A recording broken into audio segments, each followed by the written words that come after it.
I've had type 1 diabetes now for 6, 7, 8 years this year. 2014 I was diagnosed. Just for the 3 months leading up to that, I was losing a lot of weight, unexplained. Then I started drinking a lot, going to the toilet a lot, being really tired all the time. So I went to the doctors and then, yeah, was admitted to hospital with type 1 diabetes.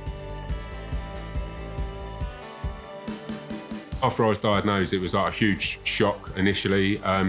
Sort of had to start looking at everything I was eating and taking the right amount of insulin for what I was eating.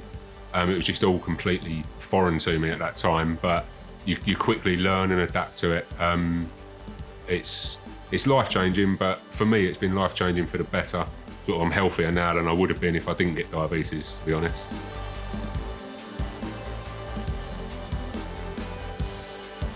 When I was diagnosed, it was the only way to check my blood sugar at the time was to prick your finger. Being newly diagnosed, I was doing that sort of 2 times an hour just to keep an eye on what the numbers were doing.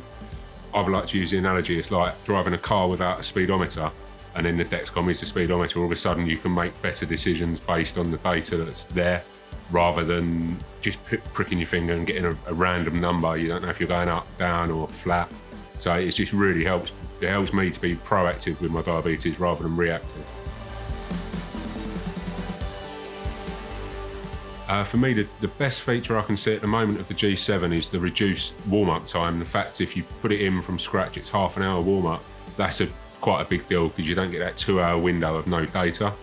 So that's probably my favourite feature, and being able to silence alarms as well. When you go to the sort of theatre or the cinema, you can just completely silence it now, so you don't get that embarrassing low blood sugar.